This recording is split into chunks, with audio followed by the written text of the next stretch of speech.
આજે એકદમ સરસ ટેસ્ટી અને જબરજસ્ત એવું માટીના વાસણમાં આપણે ચિકનનું શાક એટલે હાંડી ચિકન બનાવીને તૈયાર કરવાના છે. તો જે પણ ખાશે ને ફ્રેન્ડ્સ, એનું દિલ ખુશ થઈ જવાનું છે. તો આ રીતે તમે જરૂરથી ટ્રાય કરજો અને તમે એક વખત બનાવશો એટલે તારીફોના પુલ બાંધી રહેશે બધા ખાવાવાળા. સૌને ખૂબ જ ભાવશે. તો તમને મારી આ રેસીપી ગમે તો લાઈક કરજો અને હજુ સુધી આપણી ચેનલને જો તમે સબસ્ક્રાઈબ ના કરી હોય તો જરૂરથી ચેનલને સબસ્ક્રાઈબ કરી લેજો. તો ચાલો આપણે બનાવવાનું શરૂ કરીએ હાંડી ચિકનની રેસીપી. તો એના માટે અહીં મેં માટીનું વાસણ એટલે કે હાંડી લઈ લીધેલી છે. તો પહેલાં આપણે ગેસ ચાલુ નથી કરવાનું. પહેલાં આપણે એમાં તેલ એડ કરીશું અને પછી બિલકુલ ધીમા તાપે જ આપણે ગેસ ચાલુ કરીશું. ફ્રેન્ડ્સ, માટીના વાસણને મેં ઓવરનાઇટ પાણીમાં ડૂબાડીને રાખેલું અને એને સરસ કોરું કરી લીધેલું છે. અને એમાં હું 2 મોટા ચમચા જેટલું તેલ એડ કરું છું. તો તેલમાં મેં આગળથી જ પ્યાજને એટલે કે ડુંગળીને ફ્રાય કરીને બી રસ્તો તૈયાર કરી લીધેલો છે. તો અહીંયા તેલનું પ્રમાણ તમે થોડું ઓછું વધારે કરી શકો છો તમારા મુજબ. તો અહીં 2 મોટા ચમચા મેં એડ કર્યું છે, ઇનફ છે રેસીપી માટે. અને હવે તેલ નાખ્યા પછી મેં ગેસની ફ્લેમ ઓન કરી છે. તો તેલ હલકું ગરમ થાય એટલે એમાં મેં 1 મોટા તજના ટુકડા કરીને એડ કર્યો છે, 2 લવિંગ અને 3-4 મરી એડ કર્યા છે. અને એમાં 2 તેજપત્તાને આ રીતે ટુકડા કરીને મેં એડ કર્યું છે. અને 1 નાની ચમચી જેટલું જીરું એડ કર્યું છે. બધી વસ્તુને એકદમ સરસ રીતે મિક્સ કરી લઈશું. અને હા ફ્રેન્ડ્સ, માટીના વાસણમાં જ્યારે પણ કોઈ રેસીપી બનાવો તો લાકડાના ચમચાનો જ ઉપયોગ કરવાનો. હવે તમે જોઈ શકો છો સરસ એવું આ જે આખા મસાલા છે તે થોડા થઈ જાય એની સ્મેલ પણ સરસ આવવા લાગી. અને એમાં મેં 1 મોટી ચમચી ભરીને આદુ લસણની પેસ્ટ એડ કરી છે. તો આ હાંડી ચિકનમાં આદુ લસણની પેસ્ટ થોડી વધારે પ્રમાણમાં એડ કરવાની હોય છે અને એનો ટેસ્ટ બહુ જ સરસ આવતો હોય છે.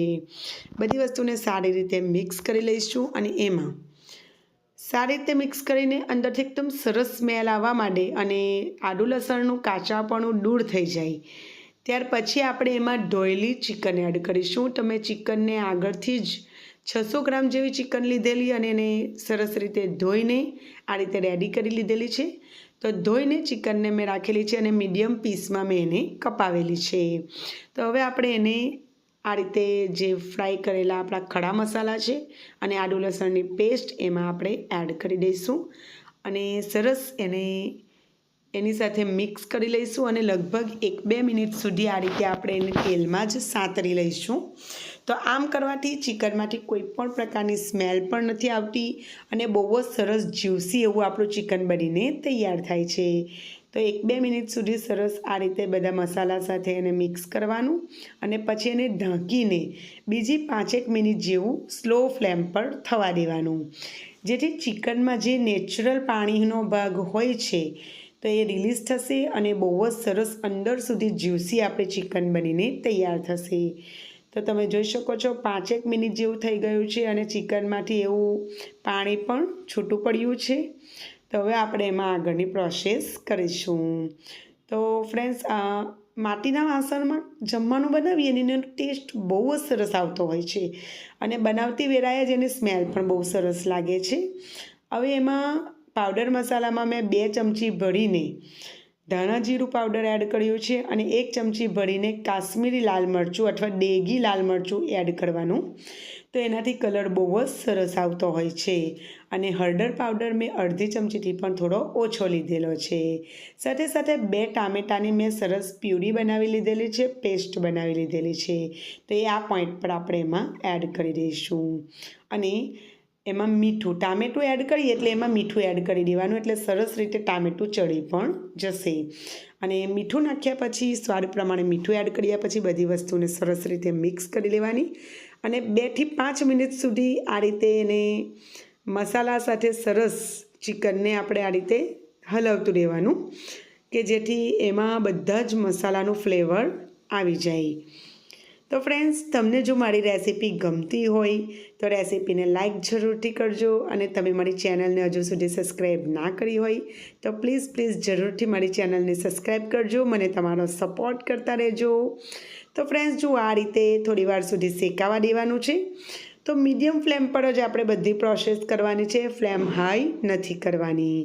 હવે જુઓ સરસ આ રીતે બોઇલ આવી ગયું. 2-5 મિનિટ સુધી મેં શેકાવા દીધું અને એમાં 2 મોટી ચમચી જેટલું મેં કસૂરી મેથી એડ કરી છે. તો મેં ઘરમાં જ કસૂરી મેથી બનાવું છું અને એડ કરી છે. જો તમારી પાસે અવેલેબલ ના હોય તો તમે સ્કીપ કરી શકો, પરંતુ જો હોય તો જરૂરથી એડ કરજો, એનું ફ્લેવર બહુ સારું આવતું હોય છે. અને અહીં 2 મીડિયમ સાઇઝના મેં ડુંગળી લઈને એને આ રીતે બીરસ્તો એનો બનાવીને રાખેલો. જે શરૂઆતમાં આપણે તેલ એડ કરેલું ને એ બીરસ્તો ફ્રાય કરેલું જ તેલ આપણે એડ કરેલું. તો આ રીતે ફ્રાય કરેલા પ્યાજ એમાં એડ કરવાથી એટલો ફાઇન ટેસ્ટ આવે છે ને ગ્રેવીનો કે તમે રેસ્ટોરન્ટ હોટલનું ભૂલી જશો, પછી કાયમ ઘરે જ બનાવીને ખાશો. અને સ્મેલ તો વાહ ગજબની આવે છે.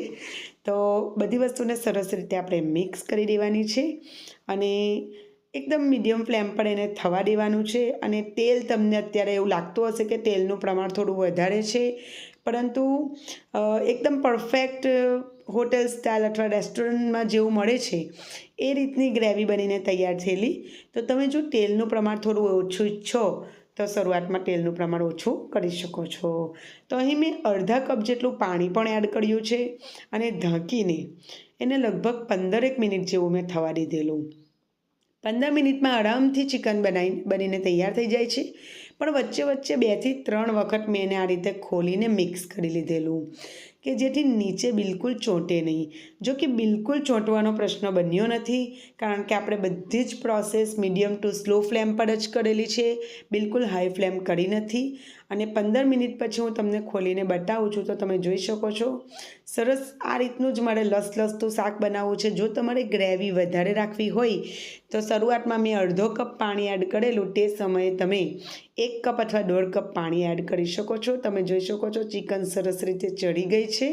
બરાબર, હડ્ડીવાળો પોર્શન મેં લીધેલો છે એટલે થોડું આમ તેમ હલી જતું હતું, પણ સરસ રીતે ચડી ગઈ છે ચિકન. તો આ પોઈન્ટ પર મેં ગેસની ફ્લેમ ઓફ પણ કરી દીધી છે અને એમાં ફ્રેશ ધાણા અને ફોડીનું મેં સરસ ધોઈને કાપીને એડ કરી દીધેલું છે. તો એનું ફ્લેવર પણ ચિકન હાંડીમાં બહુ ફાઇન આવતું હોય છે. તો ફ્રેન્ડ્સ, બિલકુલ તૈયાર છે આપણી ચિકન હાંડી બનીને.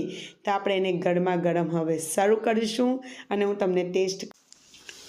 તો જુઓ ફ્રેન્ડ્સ, એને મેં એક ડીશમાં લીધેલું છે અને તમને ટેસ્ટ કરીને બતાવું. એકદમ તમને જોઈને જ ખબર પડતી હશે કે એની ગ્રેવી કેટલી ટેસ્ટી બની હશે અને એકદમ જ્યુસી અંદર સુધી ચિકન બનેલું. તો હું તમને ટેસ્ટ કરીને બતાવું. એનો મસાલો પણ એકદમ ટેસ્ટી બનેલો. અત્યારે જ મેં એને જસ્ટ જમીને તમને વોઇસ ઓવર કરીને તમારી સાથે આ રેસીપી શેર કરી રહેલી છું અને ઘરમાં સૌને બહુ જ ગમેલું. ને જુઓ, તમે જોઈ શકો છો અંદર સુધી ચિકન ચડી પણ ગયેલી. તો ફ્રેન્ડ્સ, તમે પણ જરૂરથી આ રેસીપી ટ્રાય કરજો અને તમને મારી રેસીપીઓ ગમે તો ફરી કહું છું જરૂરથી મારી ચેનલને સબસ્ક્રાઈબ કરી લેજો. ફરી મળીશું. આવજો.